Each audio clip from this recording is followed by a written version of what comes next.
నమస్తే. ప్రస్తుతం మనం ఉస్మానియా యూనివర్సిటీలో ఉన్నాం.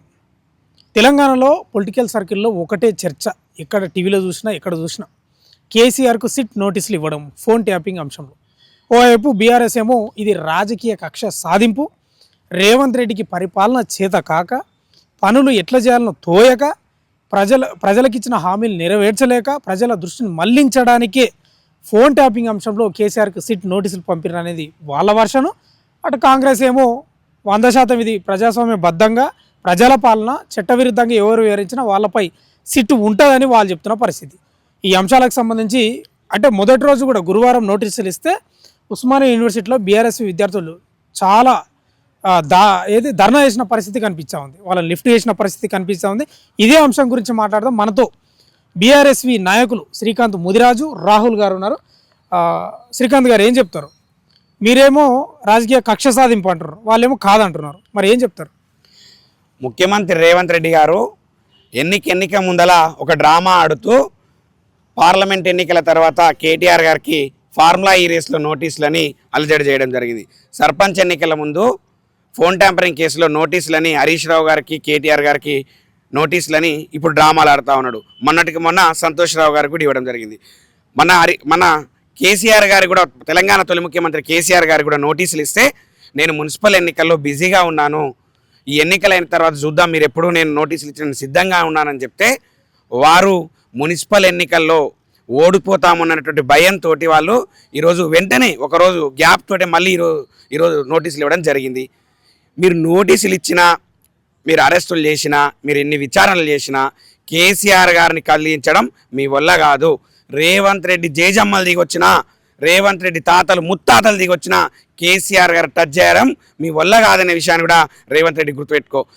సిట్ విచారణ చేయాలి, సిట్ ద్వారా విచారణ చేయాలని గగ్గోలు పెడతా ఉన్నటువంటి, సిట్కు సహకరించాలని గగ్గోలు పెడతా ఉన్నటువంటి కాంగ్రెస్ నాయకులకు బుద్ధుంటే మా యొక్క ప్రశ్నలకు సమాధానాలు చెప్పండి.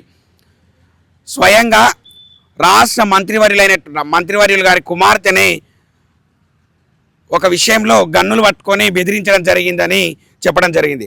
ఆ యొక్క విషయంలో సిట్ ఏర్పాటు చేయండి. ఎందుకు గన్ను తెచ్చిర్రు, ఎవరి కోసం గన్ను ఎవరి మీద పెట్టిర్రు, ఎన్ని పైసల లబ్ధి చేకూరింది, ఎవరికి నుంచి ఎక్కడ ముట్టిన అనే విషయం పైన సిట్ ఏర్పాటు చేయాల్సిందిగా మేము రేవంత్ రెడ్డిని హెచ్చరిస్తూ ఉన్నాం. అలాగే ఈరోజు నైని కోల్ బ్లాక్లో అవినీతి జరుగుతూ ఉంది. ఆ విషయంలో అవినీతి జరుగుతూ ఉందని బీఆర్ఎస్ పార్టీ అగ్రనాయకులైనటువంటి హరీష్ రావు గారు, కేటీఆర్ గారు నిలదీస్తే సిబిఐ ద్వారా విచారణ చేయమని చెప్తే నీళ్లు మింగి ఈరోజు రేవంత్ రెడ్డి సిబిఐ విచారణ కాకుండా కనీసం సిబిఐ విచారణ చేయనప్పుడు వెంటనే ఆ యొక్క టెండర్లను రద్దు చేస్తా ఉన్నామని బట్టి గారు చెప్పడం జరిగింది. టెండర్లు ఎందుకు రద్దు చేసిర్రు, అందులో నిజంగా అవినీతి జరిగింది కాబట్టినే మీరు టెండర్లు రద్దు చేసిర్రు. ఆ యొక్క విషయం, అక్కడ జరిగినటువంటి అవినీతి అక్రమాలను వెలుగుదేనిక ఒక సిట్ ఏర్పాటు చేయండి. లొట్టపీస్ కేసులో, అందులో ఏ మాత్రం పసలైనటువంటి కేసులో సిట్ ఏర్పాటు చేసి రాష్ట్ర ప్రజల మధ్యని డైవర్ట్ చేసేటువంటి ప్రయత్నమే తప్ప ఎక్కడా కూడా ఈ యొక్క కేసు ద్వారా కేసీఆర్ గారు కానీ బీఆర్ఎస్ పార్టీ కానీ జరిగే నష్టమేం లేదు. మీరు గుర్తుపెట్టుకోండి, కేసీఆర్ గారికి, కేటీఆర్ గారికి, హరీష్ రావు గారికి మీరు ఎన్నిసార్లు నోటీసులు ఇస్తే, మీరు ఎన్నిసార్లు విచారణ పిలిస్తే తెలంగాణ రాష్ట్ర ప్రజల్లో బీఆర్ఎస్ పార్టీ అంత బలపడుతుందనే విషయాన్ని కూడా కాంగ్రెస్ పార్టీ గుర్తుపెట్టుకోవాలి. కాంగ్రెస్ నాయకులు మాట్లాడుతున్నారు, ఎందుకు కేసీఆర్కి అంత బాధ ఎందుకు, లేకపోతే కేసీఆర్ కుటుంబ సభ్యులకు ఎందుకు అంత బాధ? విట్నెస్గానే పిలిచిర్రు కదా, దోషులు ఏం కాదు కదా, సాక్షులుగా పిలిచిండ్రు, సిట్ నోటీసులు ఇచ్చింది, చట్టం అందరికి ఒకటే కదా, ఎందుకు ఉలిక్కి పడుతున్నారని కాంగ్రెస్ నాయకులు అంటున్నారు. కాంగ్రెస్ నాయకులకు మెదడు మొక్కాలలుండి మాటలు మాట్లాడుతూ ఉంటారు. మంత్రులకు, ముఖ్యమంత్రి మాటలకు పొంతనుండదు, వాళ్ళ విషయాలకు వాళ్ళ మధ్యలో సయోధ్య కూడా ఉండదు. సిట్ పిలిచిందని అంటుర్రు. ఆ కేసే లొటపీస్ కేసురా బాబు. తెలంగాణ సమాజం ఆ కేసుని ఇది దగుల్బాజీ కేసు, ఈ యొక్క కేసులో పసలేదని యావత్తు తెలంగాణ సమాజం ముందుకొచ్చి చెప్తా ఉంటే, ఎన్నికల లబ్ధి కోసం బీఆర్ఎస్ పార్టీని ఎన్నికల్లో బలహీనపరచాలనేటువంటి ఒక కుటిలమైన కుట్రతోటి రేవంత్ రెడ్డి ఆడుతూ ఉన్నటువంటి డ్రామానే ఈ యొక్క సిట్. ఫోన్ ట్యాంపరింగ్ జరిగినట్టు కానీ, ఫోన్ ట్యాంపరింగ్లో ఎక్కడా కూడా కేసీఆర్ గారు చేయమన్నట్టు, కేటీఆర్ గారు చేయమన్నట్టు, హరీష్ రావు గారు చేయమన్నట్టు అటువంటి ఆధారాలు లేవు. కేవలం కేసీఆర్ గారిని రాజకీయంగా ఎదుర్కొనే దమ్ము లేక, కేటీఆర్ గారిని, హరీష్ రావు గారిని ఎదుర్కొనేటువంటి దమ్ము లేక ఈరోజు నోటీసులు అంటూ, విచారణ అంటూ, అరెస్టులు అంటూ డ్రామాలు చేస్తా ఉన్నాడు. ఈ డ్రామాల ద్వారా నీ అవినీతి భాగోతం, నీ 6 గ్యారంటీలు, 420 హామీలు కప్పబడతాయి, బయటికి వెళ్ళవని అనుకుంటున్నావు. బిడ్డ గుర్తుపెట్టుకో, నీ 6 గ్యారంటీల కోసం, 420 హామీల కోసం నువ్వు చేస్తా ఉన్నటువంటి అవినీతిని ఎండగట్టడం కోసం ఎంతవరకైనా సిద్ధపడతామనే విషయాన్ని కూడా మేము తెలియజేస్తా ఉన్నాం. మరో మాట మాట్లాడుతున్నారు కాంగ్రెస్ నాయకులు టీవీ డిబేట్లలో. కేసీఆర్కు అధికారం పోయినా అహంకారం ఇంకా దిగలేదు. నందినగర్కు రాకుండా విచారణకు ఫామ్ హౌస్కి రమ్మంటాడా అంటే వ్యవస్థను కూడా గౌరవిస్తలేడు, అంత అహంకారం ఎందుకని కాంగ్రెస్ నాయకులు మాట్లాడుతూ ఉన్నారు. భారత రాజ్యాంగంలోనే పొందుపరిచినట్టు 160 సిఆర్పిసి కింద 65 ఏళ్ళు పైబడిన వారిని వారు కోరుకున్న చోటనే విచారణ చేయొచ్చని భారత రాజ్యాంగమే చెప్పింది. కానీ రేవంత్ రెడ్డి న్యాయ వ్యవస్థను తుంగలో దొక్కి, న్యాయ వ్యవస్థల పట్ల కనీస గౌరవం లేకుండా ఈరోజు కేసీఆర్ గారిని తన ఇష్టం వచ్చిన చోటుకు పిలిచి ఆయన పైన ఈ యొక్క రాజకీయ కుటిల నీతిని ప్రదర్శించేటట్టు ప్రయత్నం చేస్తా ఉన్నాడు రేవంత్ రెడ్డి నువ్వు గుర్తుపెట్టుకో, కేసీఆర్ గారి మీద నువ్వు ఎన్ని ప్రచారాలు చేసినా, నువ్వు ఎన్ని మాటలు చెప్పినా, నువ్వు గజకర్ణ గోకర్ణ టక్కు టమార విద్యలు ఎన్ని ప్రదర్శించినా కేసీఆర్ గారిని టచ్ చేయలేవు, తెలంగాణ సమాజం నుంచి కేసీఆర్ గారిని వేరు చేయలేవు అనే విషయాన్ని కూడా రేవంత్ రెడ్డి గుర్తుపెట్టుకోవాల్సిందిగా మేము హెచ్చరిస్తా ఉన్నాం. ఓకే, రాహుల్ గారు ఉన్నారు, ఏం చెప్తారండి? మీరేమో కక్ష సాధింపు అంటున్నారు, కాంగ్రెస్ ఏమో లేదు చట్టబద్ధంగానే వెళ్తున్నాం, అందుకే సిట్ ఏర్పాటు చేసినాం, సుదీర్ఘంగా విచారణ కొనసాగుతుందని వాళ్ళు చెప్తున్నారు. దోషులు ఎవరు తప్పించుకునే పరిస్థితి లేదని వాళ్ళు చెప్తున్నారు. అసలు ఇది ఫోన్ ట్యాంపరింగ్ కేసు అనేది కేసీఆర్ గారికి సంబంధం ఏదో మాకు అర్థమైతే లేదన్న. ఫోన్ ట్యాంపరింగ్ అనేది ఒక ఇంటెలిజెన్స్ బ్యూరో, ఒక నిఘా వ్యవస్థ, దేశంలోనే కాదు మొత్తం గూఢచారి వ్యవస్థ అది మెయింటైన్ చేస్తుంది. ఫోన్ ట్యాంపరింగ్ తెచ్చి ఇప్పుడు ఇంటెలిజెన్స్ ఎస్బీ రిపోర్ట్స్ కానీ, ఇంటెలిజెన్స్ రిపోర్ట్ కానీ, ఇప్పుడు ఉన్న ప్రస్తుత ముఖ్యమంత్రి తన మంత్రుల డీటెయిల్స్ అనేది తెప్పించుకుంటాడు. ఏ మంత్రి ఎవరితో మాట్లాడుతుండో, ఏ మంత్రి ఎంత కమిషన్ తీసుకుంటుండో, ఏ మంత్రి ఏ కంపెనీ దగ్గరతో మాట్లాడి లాబింగ్ చెప్పి చేసుకుంటున్నా అని చెప్పేసి ఇన్ఫర్మేషన్ ఈయన పెడుతుండు. మరి ఈయన కూడా ఫోన్ ట్యాంపరింగ్ చేసినట్టేనా? ఇది కావాలని రాజకీయంగా కేసీఆర్ గారు కానీ, కేటీఆర్ గారు కానీ, హరీష్ రావు గారికి ఎదురొక్కలేక, వాళ్ళకి సమాధానం చెప్పలేక ఈ ముఖ్యమంత్రికి పాలన చేయరానైనా అంటే కేసులో అని చెప్పేసి పొలిటికల్ డైవర్షన్ చేస్తుండు. అంటే ఇప్పటికీ కేసులో ఉన్నటువంటి విచారణ కొనసాగుతుంది. ఎస్ఐబి మాజీ చీఫ్ ప్రభాకర్ రావు వీళ్ళంతా పెద్దసారి చెప్తేనే చేసినాం, పెద్ద బాసు చెప్తేనే చేసినాం అనేది వస్తున్న వార్తల ఆధారంగానే నోటీసులు పోయినాయనేది చెప్తున్నారు. అవన్నీ ఊహాగానాలు ఓన్లీ మీడియా సృష్టించిన ఈ బోగస్ ఈ ఎల్లో మీడియా ఈ రేవంత్ రెడ్డి మీడియా సృష్టించిన కథనాలు అవి. ఎక్కడ ప్రభాకర్ రావు గారు స్టేట్మెంట్ ఇచ్చారా? అఫీషియల్గా స్టేట్మెంట్ ఇచ్చారా? నాకు కేసీఆర్ చెప్తే నేను విచారణ చేసిన అని చెప్పేసి. ఆయన ఒకప్పుడు ఆయన అధికారి, ఆ అధికారి ఉన్నప్పుడు ఆయన బాధ్యత ఆయన నిర్వహించారు. ఆయనకు కూడా డ్రాగ్ చేసి తీసుకొచ్చి దీంట్లో చేసినామంటే ఇప్పుడు రేపటి రోజు బీఆర్ఎస్ గవర్నమెంట్ వస్తుంది. బీఆర్ఎస్ గవర్నమెంట్ వచ్చినాక మళ్ళీ కేసీఆర్ గారు ముఖ్యమంత్రి అయినాక మళ్ళీ వీళ్ళందరికీ లాగాల, ఈ సజ్జనార్కి వీళ్ళందరికీ ఏ టు జెడ్ ఐపీఎస్ ఆఫీసర్లు లాగాల. వీళ్ళు కావాలని కక్షగా ఎదురుకోలేక దమ్ము లేదు. ఈ రేవంత్ రెడ్డికి పాలన మీద సోయి లేదు. ఉద్యోగాలు ఇరానైనా అంటే ఉద్యోగాలు ఇవ్వడానికి చేతన కాదు. ఏదో పీకి పొడుస్తా అని చెప్పి ఆడ అడ్వర్ట్స్కి పోయి చదువుకుంటా అని చెప్పేసి 5-10 రోజుల్లో ఏం చేస్తాడో అర్థం కాదు. ఇంకా ఆ భాష అర్థమైందో లేదో తెలియదు. దేశంలోనే ఆ కోర్సు చేసిన మొదటి వ్యక్తి అంట కదా, దేశంలోనే ఆ కోర్సు చేసిన వ్యక్తి కెనడా యూనివర్సిటీకి సంబంధించి. అన్న ఇప్పుడు మీకు ఈ ముఖ్యమంత్రికి ఒకటే ప్రశ్నిస్తున్నాం. దేశంలో మీరు ఇదే అశోక్ నగర్ చౌరస్తాలో వచ్చి మీ రాహుల్ గాంధీ మీరు వచ్చి కూర్చొని పిల్లలకు మభ్యపెట్టి మాలాంటి యువతలని ఉద్యోగాలు మీకు వచ్చిన సంవత్సరంలో 2 లక్షల ఉద్యోగాలు ఇస్తామని చెప్పేసి హామీలు ఇచ్చి మభ్యగొల్పి బీఆర్ఎస్ గవర్నమెంట్ మీద తిరుగుబాటు చేసి ఇదే విద్యార్థి నాయకులకు మొత్తం రెచ్చగొట్టి ఓట్లు వేసుకొని ఈరోజు గద్దె మీద ఎక్కిండు. ఎన్ని నోటిఫికేషన్లు ఇచ్చినా దేశంలోనే మొదటి ముఖ్యమంత్రి ఆ కోర్స్ చేసిండు అని చెప్పాడు.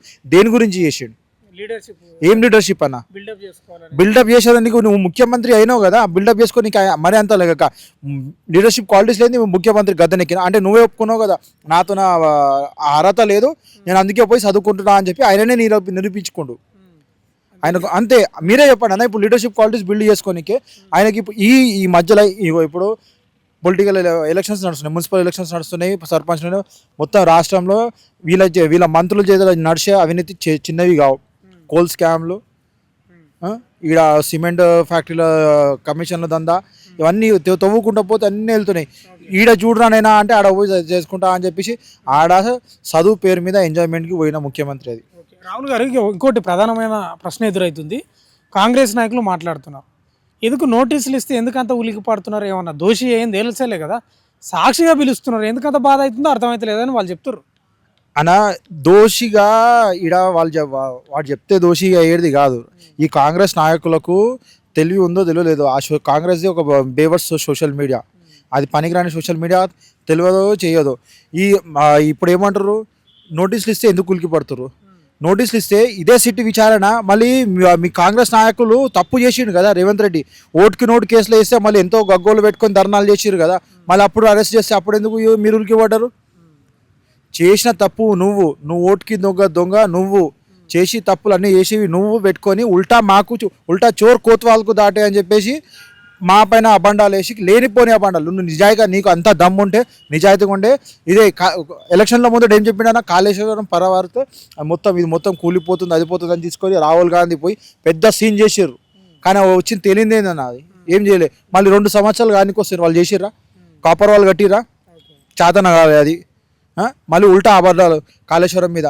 మొన్నటి వరకు ఫార్ములా అని చెప్పేసి కేటీఆర్ గారి మీద నిందలు వేసారు, దానికి తేలింది మళ్ళీ అదే సంస్థతో మళ్ళీ ఆయన అగ్రిమెంట్ చేసుకున్నారు దావోస్లో. మళ్ళీ ఎందుకు? మరి నువ్వు ఎన్ని కమిషన్లు తీసుకున్నావు? అంటే ఇదే ప్రశ్న, ఈ ఫోన్ ట్యాపింగ్ సంబంధించి వ్యవస్థనే ఫామ్ హౌస్ కాడికి చిలక కాడికి రప్పించుకుంటాడా, గౌరవం లేదా చట్టాలంటే అనేది కాంగ్రెస్ నాయకులు మాట్లాడుతున్నారు. అంత అహంకారం ఏంది, ఇంకా తగ్గలేదు కేసీఆర్కి అంటున్నారు. అన్న అహంకారం కాదు, ఫస్ట్ థింగ్ ఒక ప్రజలకు అది తెలుసు, కానీ ఒక క్లియర్ చేస్తున్నా, అది ఫామ్ హౌస్ అనేది ఆయన వ్యవసాయక క్షేత్రం, ఆయన నియోజకవర్గంలో ఉంటుండే. ఆయన సొంతంగా కష్టపడి సంపాదించుకుంది నియోజకవర్గం. ఆయన ఏడికెంచి ప్రాతినిధ్యం వహిస్తాడన్న, ఒక ఎమ్మెల్యే ఎక్కడ ఉంటారన్న? నియోజకవర్గంలో ఉంటారు. ఆయన ప్రస్తుతం ఆడనే ఉన్నారు. ఆడనే ఉంటే ఫామ్ హౌస్ అని చెప్పి ఈ కాంగ్రెస్ కొడుకులు మొత్తం ఖాళీ ఇష్టం వచ్చినట్టు నోటుకొచ్చింది వాగుతారు. ఇప్పుడు నెక్స్ట్ ఇగో భారత రాజ్యాంగంలోనే ఉంది 65 years ఎబో ఉన్న వాళ్ళ దగ్గర పోయి సిట్ విచారణ ఎవరైనా సరే ఎంక్వైరీ ఆఫీసర్స్ పోయి ఎంక్వైరీ చేయాలని చెప్పేసి ఉంది. దాంట్లో తప్పేందన్న? అహంకారం ఎట్లా కనిపిస్తుంది అన్న? అది ఆయన సొంత వ్యవసాయక క్షేత్రానికి సొంత ఇంట్లోకి పిలిపించి మాట్లాడి చేస్తారు. అంటే అదే ఫామ్ హౌస్ను ఆయన ఎలక్షన్ అఫిడవిట్లో పేర్కొనలేదు ఇది నా నివాసం అని, లేకపోతే అసెంబ్లీ రికార్డులో కూడా ఎర్రవల్లి ఫామ్ హౌస్ నా నివాసం అని పేర్కొనలేదంట. ఆయన నివాసం ఏదో అక్కడ ఏది పేర్కొన్నాడో అక్కడ నేను నోటీసులు ఇస్తాం అనేది అధికారుల అక్కడ నోటీస్ ఇస్తారు. సరే, నందినగర్ పాత సార్ వాళ్ళ ఇల్లు, అక్కడ అధికార నివాసం, అది వాస్తవంగా మేము ఒప్పుకుంటాం. కానీ ఇప్పుడు ప్రజెంట్ ఆరోగ్యం కొంచెం బాగాలేక వ్యవసాయ క్షేత్రంలో ఉండి నియోజకవర్గంలో ఉండి ప్రజలతో ఉంటారు కాబట్టి ఆడ రమ్మని చెప్పేసి ఆయనకి చెప్పారు. ఎందుకు వీళ్ళకి ఆడవానికి ఏమన్నా వస్తుందన్న? సిట్టు విచారణ సార్ పెద్ద మనిషి, 65 ఏళ్ళు పైబడినాయి, ఆయనకు రాజ్యాంగం ఆయనకు హక్కు కల్పించింది, ఆ హక్కుతోనే ఆయన అడిగేది. మళ్ళీ వీళ్ళు సిటీలో ఆడ పోయి విచారణ చేయడానికి వీళ్ళకి ఏం నొప్పుతుంది? అంటే ఈడ ఒకటే, కేసీఆర్ గారికి స్టేషన్లలో పిలిపియాలి, ఈయన హక్కసు ఈయన చేసిన లంగ పనులు దొంగ పనులు ఎట్లయితే అరెస్ట్ అయ్యి జైల్లో కూర్చుండో అట్లనే నేను ముఖ్యమంత్రి అయినా వీళ్ళు కూడా ఇప్పుడు జైల్లో పోవాలి, జైల్లో కూర్చోవాలని చెప్పేసి ఈయన అహంతోని ఈ రేవంత్ రెడ్డి మాట్లాడుతున్నారు. సిట్ విచారణ నడుస్తుంది. కానీ ఒక్కటే చెప్తున్నాం రేవంత్ రెడ్డికి, యావత్ తెలంగాణ ప్రజలందరికీ తెలిసిందే, గమనిస్తున్నారు కూడా. ఈ రాబోయే సర్పంచ్ ఎలక్షన్స్లో ఆలకాలు కర్రగాల్చి వాత పెట్టిర్రు.